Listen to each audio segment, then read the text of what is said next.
What's up everyone, it's Crispy here, and today, as you can tell by the title of the video, I will be giving you a sort of tips and tricks video to help improve your Honkai Star Rail account. Now without further ado, let's get started. First and foremost, I want to go over relics. Number one, do not stress over your relic perfection. You can min-max to an extent, or if you really enjoy the character and you want to put in the time, you can, but all in all, the consensus is to just focus on the main stat of the gear. Let's say boots. You need speed boots. Focus on getting speed as the main stat, and then a substat at like usually one. And for Kafka, I chose attack percentage or speed or effect hit rate. I didn't really care. I let it go with either of them. I'm not min-maxing her.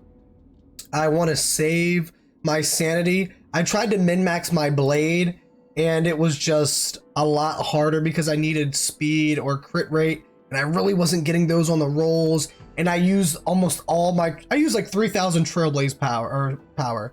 That's absurd. Moral of the story, do not focus on getting every single stat in one piece of gear.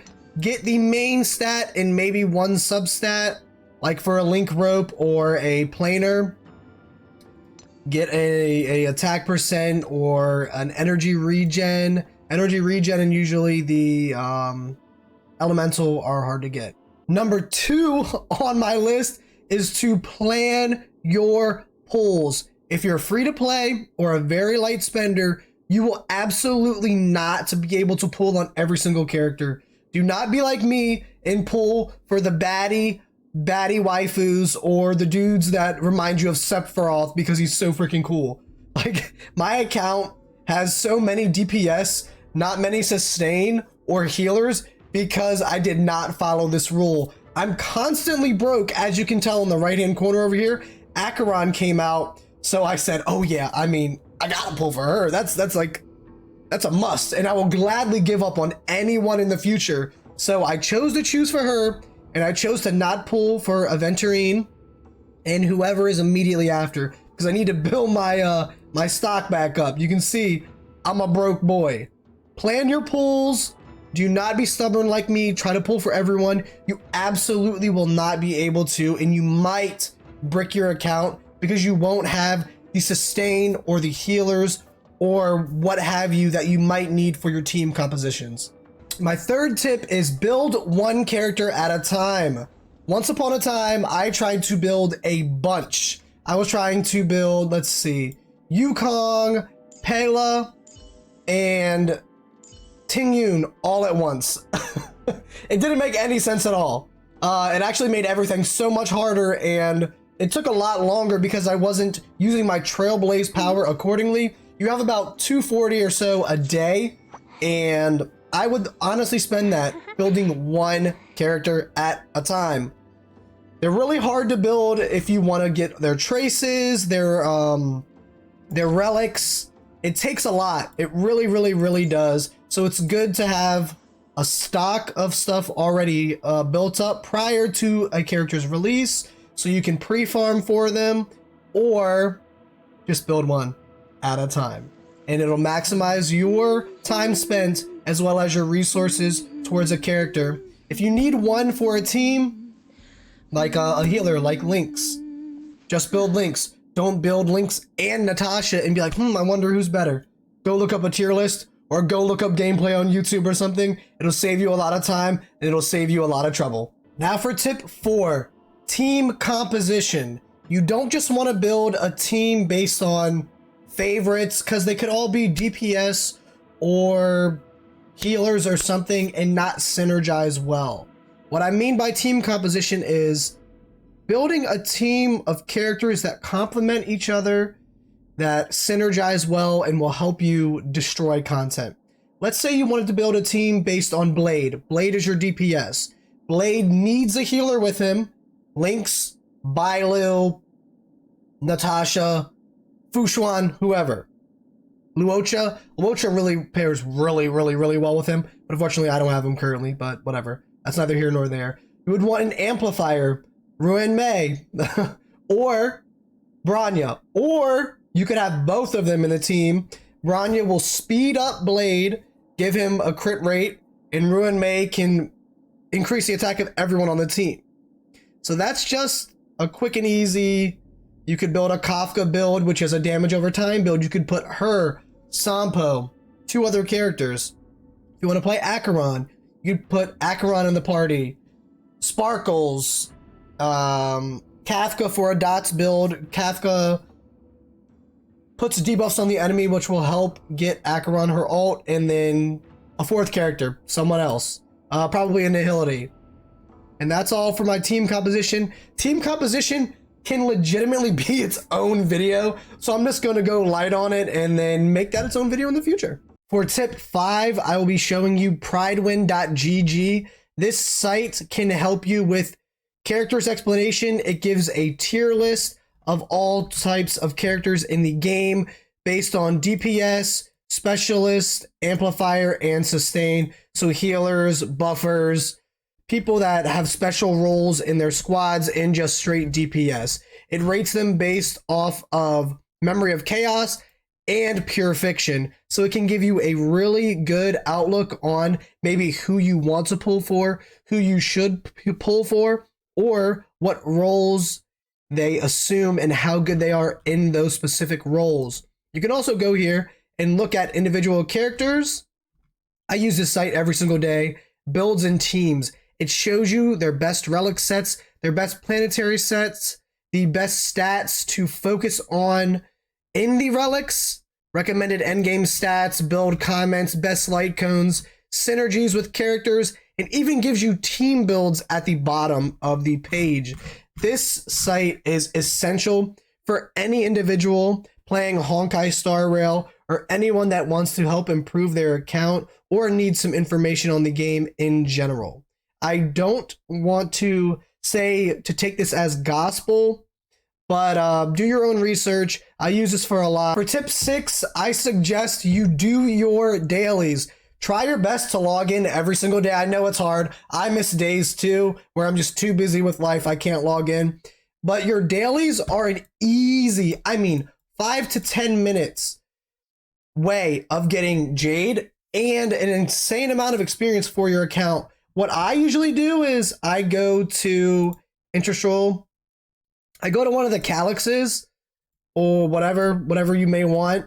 And then I do a 6 run. Choose a support when you do it, because you can get a plus 200 on it. You only need like 5 or 600 to max it out. You need 500.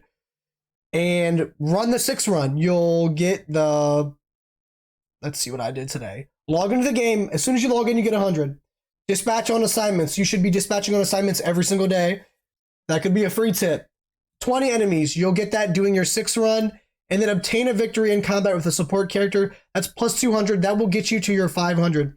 It'll take about 5 minutes, if anything. You can just put it on auto, like I do. Walk away or do something else, and that will complete your dailies. As for tip 7, I recommend you spend your Trailblaze daily. Use all 240 you see appear in the top right-hand corner on whatever you want. Go farm some gear. Go farm some Ascension materials. Go farm some EXP or currency if you need it. But maximize your efficiency and results by spending 240 in a day. I recommend this extremely. It will help improve your account. It will help to get you a lot of relics that you can possibly store for other characters, or Ascension materials that you can store for other characters, or it'll just help you build a character that you need to build currently. Tip 8, and I think one of the most important tips: do not spend your Jade frivolously. What I mean by this is, do not spend your Jade at all unless it's on warps. You see right here, I have 51 Trailblaze. I need 60 to complete a full 6 attempts. Right here, it's saying I could use these. Let's say I had none of these. You can use Trailblaze, use Jade. Consume 50 Jade to receive 60 Trailblaze power. If I see you guys spending Jade for Trailblaze power, I will personally delete your account. And I will honestly just be saving you a bunch of heartache. Save as much Jade as you can possibly save, unless you're a mega whale, then it doesn't matter. But if you're a free to play or a very light spender, save your Jade. Do not spend your Jade on anything other than warps. Don't spend your Jade on anything other than warps. We got it? We cool? We crispy? Bet. Tip number 9, complete all side missions and all story missions. As you can see, I haven't started the main news patch for the story yet. I've been just trying to work on characters and do other things. But as you can see, you get a ton of experience. You see the Jade down here. And inside of the missions, this is just for completing the main part of the mission, the end. You get an insane amount of Jade just for doing this. For finishing the side quests, the ghost ones where you're hunting ghosts and doing all that, it got me enough pulls to do about, I want to say, like 5 or 6 multis for Acheron. The reason I was able to get Acheron was because of that side quest and because of the Jade that it got me and netted me just for simply playing the game. Do all of the side quests. You can get a ton of stuff. You see experience, Jade. You can get some currency. I'm currently broke as hell right now because building characters takes a lot of currency. So I'm going to go do all of those and get some money. For my 10th and final tip to help improve your Honkai Star Rail account is to learn your characters. Don't just play characters because they look cool or whatever. Learn what they do. It really, really, really helps in the long run. And one way you can do that is to go into their traces, read. I know it's a wall of text. I despise it. I constantly make the joke that I don't know how to read because I used to just learn characters by playing them and like, oh, they do this, oh, they do that. There's so much that goes into characters in this game that you really do need to read up on them, research the percentages, what they could possibly do with their attacks, their overheads, their buffs, how they can just commit to a party, and how they can help you complete content. All of these characters can play in really strange ways. Like Kafka, she'll put debuffs on the enemy and trigger dots damage, which is damage over time. Basically a trap that triggers on the enemy's turn. You got to read up on them to see how she can trigger them, because you want to get, just for instance, you want to lay a trap on an enemy with Kafka, then use her ultimate. The ultimate triggers the trap and causes more damage. If you were to use your ult first and then lay a trap on them, you'd be losing out on some percentages and some possible damage over time and possible damage outright. But anyways, that is my quick and easy 10 tips to help improve your Honkai Star Rail account. If you enjoyed this, please like, comment, and subscribe. It'll really help me out. I'm trying to break through as a CC in the Honkai universe, and it's hard. There's a lot of tough competition out there, but I hope I can leave a lasting impression on y'all, and see you in the future. Peace.